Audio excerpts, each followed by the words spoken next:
The Atlanta Braves almost complete the rally, losing game one to the Chicago White Sox 13-9.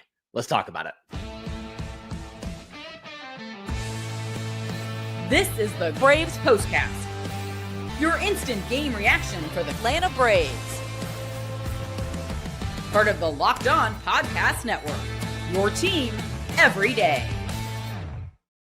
Yes, welcome on into the Braves Postcast, part of Locked On Sports Atlanta, where we cover your Atlanta sports teams each and every day. I'm your host, Lindsay Crosby, author of the Braves Today newsletter over at bravestoday.com. You can follow me on social media at Crosby Baseball. That's Jake Mastroianni, host of Locked On Braves. Follow him on social media at shortstopball. Make sure you're subscribed to the podcast wherever you get your podcasts. Tons of great content already this week from Jake about the Atlanta Braves. And what a game. I'm a little emotionally exhausted, Jake. 13-9. Atlanta gets down in a massive hole in this one, tries to dig out and just can't quite complete it. We're going to talk about Spencer Strider. We're going to talk about the fact you probably see a bullpen move or two tomorrow morning because you put a lot of innings on guys. But we've got to talk about Atlanta gets 15 hits, 9 runs. Jurickson Profar's 3 for 5 with 2 home runs and 5 RBI. Michael Harris goes 4 for 4. Just end of the day, a good night for the offense. You just can't get that final hit there in the 8th inning to take the lead. Yeah, I mean, this one's clearly on the offense. I don't know how you don't score 14 runs to get the win in this game. I mean, it's so 2025, right? You scored 9 runs against the White Sox and you lose by four runs. Like, it's just another meme for this terrible season. And can you imagine having this offense in like May? Oh, I mean, we wouldn't be at this point. No. We wouldn't be having this feeling. Wouldn't be laughing about this one as much as we probably are right now either. In what is essentially a lost season at this point. But yeah, I mean, great job by the offense. And look, I mean, when Profar hit even the first home run where he made it 10-5, I thought, I believe this offense can come back. Like, that's how good I feel about this group right now, that even when they made it a 10-5 game, I said, okay, but then they went right back out there and gave up 3 more. And I said, okay, maybe this is a little bit insurmountable. And even after that, they fought back in and then had the tying run at the plate in the 8th inning. And unfortunately, Michael wasn't there for it. But I mean, this offense, it's just done some really, really good things over the last 2 weeks now. And it's given us a lot of hope for next season, as we've talked about. Yeah. And I do want to address that Michael Harris thing, because there's a couple people in the comments. I saw it on Twitter as well. Everybody's like, why would you take Michael Harris out?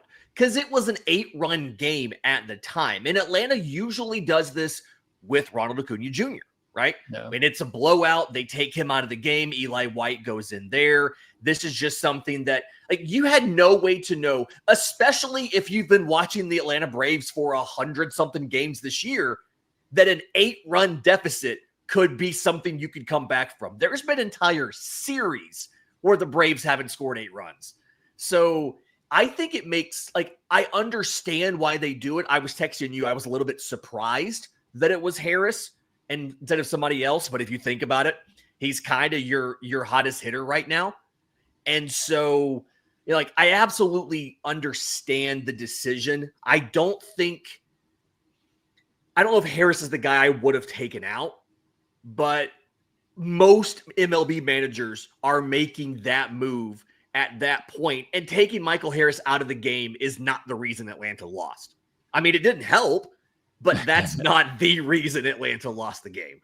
Yeah, it just would have made for an exciting moment, in that 8th inning, to have Michael Harris, who was 4 for 4, come up as the tying run and all that. It would have made for a really incredible moment, and it just unfortunately wasn't. And so I get it too. I was surprised that it was Michael. Like we were kind of texting during the game, I thought it would have been Ronald if you were going to do it. Maybe they think Ronald's missed so much time that he doesn't need the rest right now, and that was probably the thought process there. And my other thought too is, you were going to do it, just go ahead and pinch hit for him. Like, I don't know. Like that's why I texted you initially and wanted to make sure it wasn't an injury related thing, because if you're going to sub him out, just go ahead and pitch hit for him and just start that inning. So again, it stinks as a fan because it would have been, like I said, a great moment to have him come back up. I understand it's a blowout and you want to try to get some guys, off their feet. Mm-hmm. I just thought doing it with Michael Harris, I thought was a bit odd. You want to do it with Ozuna, or you want to do it with, obviously you lose the DH, but you want to do it with Acuna. I think that makes sense. Even Matt Olson, a guy that plays every game, you want to give him half a game off break. I mean, that the streak still counts, obviously, because he played in the game, but the Harris one is just a bit of a head scratcher for me. Yeah.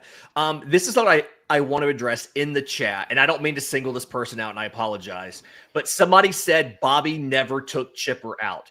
And I can speak to that because I specifically was at multiple games where that happened in 2007. 11-0 loss to Boston. Chipper came out after 6. And then later that week, Chipper came out in a 13-0 game against Washington in the 5th. Like, man, Lindsay's got receipts from back in the day. And then the very next game was in Miami against the Marlins. It was a 12-3 win. They pulled Chipper in the 8th. So, I just want to point out real quick, and again, I'm not putting the comment on the screen. I don't want to single him out, but I specifically remember being at that game when that happened. I pulled up Baseball Reference to confirm. So most MLB managers do this. It's frustrating, I know, but that's just kind of the fact of life. And again, who legitimately thought Atlanta was going to do that? Who thought that was going to happen? Okay, here's the thing that's a little bit concerning, maybe.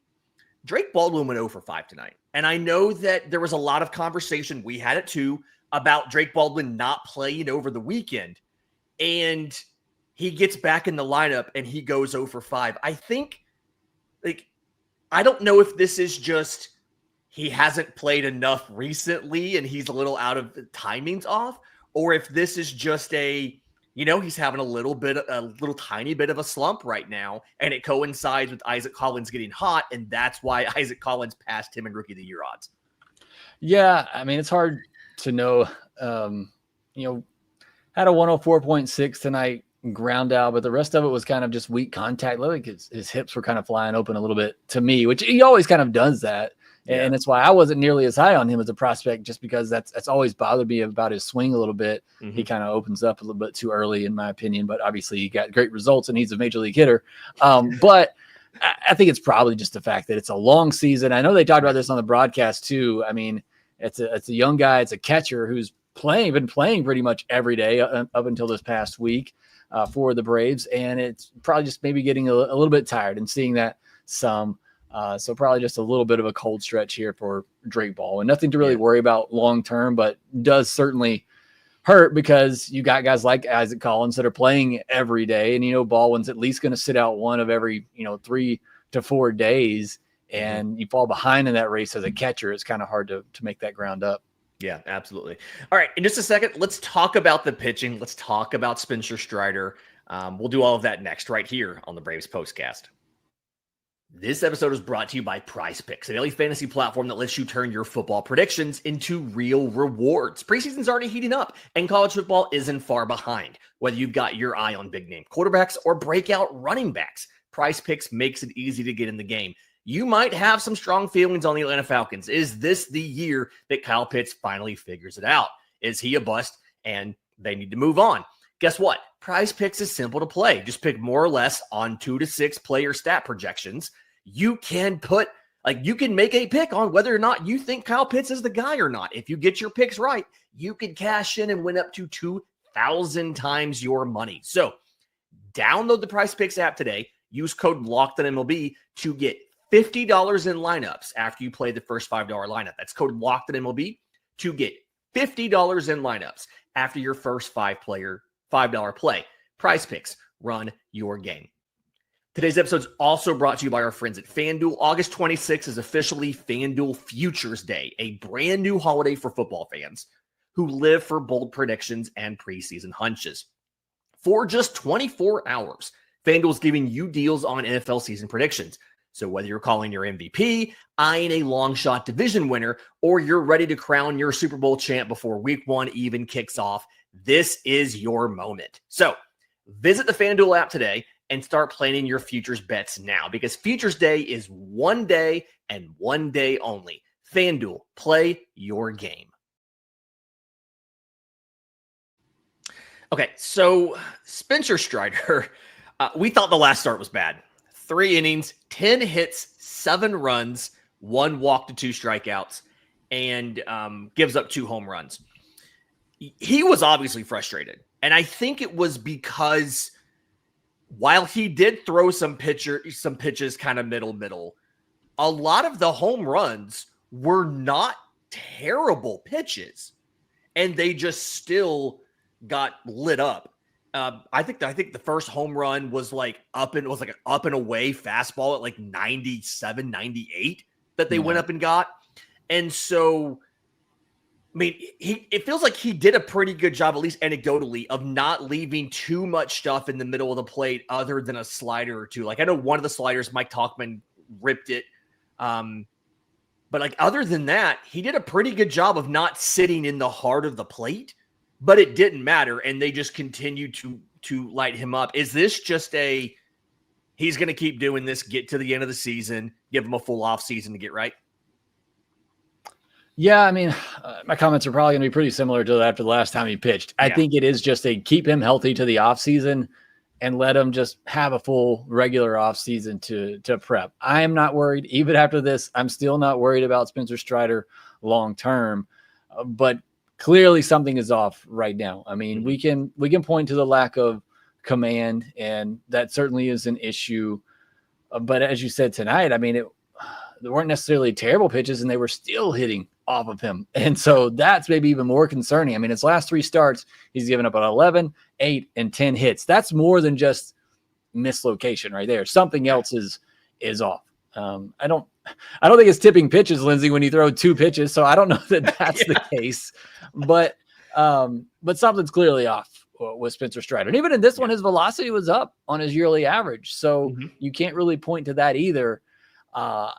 Again, I'm certainly not a hitting scout, as I tried to be in the first segment. I'm not a pitching coordinator either. You're a shortstop guy. We know. I can talk shortstop defense with you if you want, but something is clearly off with Strider at the moment, and hitters are not they're certainly not afraid of him right now, and he is just getting blasted. They talk about it on the broadcast too. It's also the fact that when he's making a mistake, it's getting killed. But in the case of this game, it was that, plus even good pitches were getting destroyed too. So just a really bad combination. But I'm not worried about Strider. I hear all the comments. I mean, it got heated online. I put out one comment about Strider, and you got many different views coming in, and everybody hot about it. He's making $20 million next year. He's going to be a starter. I know some people want to try to move him to the pen. No. Again, I'm not worried about him, but it does feel like like I said, after his last start, it's just get him healthy to the offseason. Let him have a full healthy offseason to rest, recover like he always does. And I think he'll figure it out, but he's certainly going through it right now. Yeah. I mean, he led the game in whiffs, and he pitched 3 innings. Like he got 13 whiffs. The 19% whiff percentage was like his 3rd highest of the year. Again, none of the home runs came on center cut pitches. It's just a lot of good hitting by the White Sox, which is not something I thought I would say, but their offense has been better. Series on the podcast, top five in OPS in the second half. It's been a very good offense. You did. Like, credit to Jake Mastroianni knows ball. In case you guys were not aware, you should subscribe to Locked On Braves. He knows what he's talking about. And then Atlanta has to go to the pen before they bring in, the shutdown reliever, Luke Williams. Austin Cox, shout out Austin Cox, 3 innings. Daisabel Hernandez finally gives up a home run. That's the first home run he's given up since the 2nd game of his major league career. Like that, his streak was over 50 innings. It was the longest active streak in baseball without a homer. But it feels like right now you're in a situation where Cox threw 58 pitches, Daisabel threw 45. You may see 1 or 2 roster moves in the morning to send those guys down and get some fresh arms up for the stretch. You don't have a day off until Thursday. It kind of feels like, we may see a Dane Dunning or something like that, simply because, you've used a lot of bullpen arms in the last couple of days now, and you covered a lot of innings today. Yeah, probably going to have to make some sort of moves to help you get through it, especially with where the Braves rotation rate is right now. You can't really count on guys to give you even just 5 innings each time out. So you got to have somebody ready. I think they can bring Dylan Dodd back up at this point. I think he's been down long enough. So Buddy pitched 2 of the last 3 days in Gwinnett. I checked that. Okay. So that's why I thought. Yeah, but they got to bring up somebody. Yeah. And I know they just let go of Jackson Stevens too. He was throwing the ball well at Gwinnett. Seems like he could have been a pretty good call for this too, to see Jackson once again. Obviously not on the 40 man, but yeah, we'll see. I wanted to talk about Daysville for a minute though, because he's one of these guys in a lost season in the last month and a half here. He's somebody I'm really kind of keying in on. Is he going to be that guy in the bullpen for next year? And I just don't feel like he's been as good coming back. And he put out some zeros here lately, but even in those zeros, it feels like the stuff hasn't been quite as sharp. Yeah, you look at the month of August too, 5 1/3 innings, 6 walks to just 3 strikeouts. So a little worried about Daysville. And he's one of these guys, like I said, the last 2 months here, really focusing in on to see, where is he going to fit in next year? We talked a lot about the bullpen yesterday and how good it has been and how you can see it, shaping together with a Pierce Johnson, a Dylan Lee, Joe Jimenez coming back, and Daysville certainly figures into that, we think, but I think it's going to be an important finish to the season for him and how he looks. Yeah. It feels like his control took a step back from where it was, and it already wasn't great.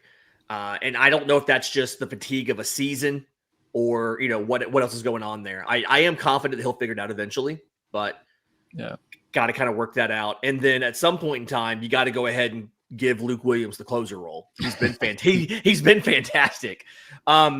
He averaged, I believe it actually was a season high, 59.4 miles an hour in his eFIS and 74.5. He hit 80 miles an hour today.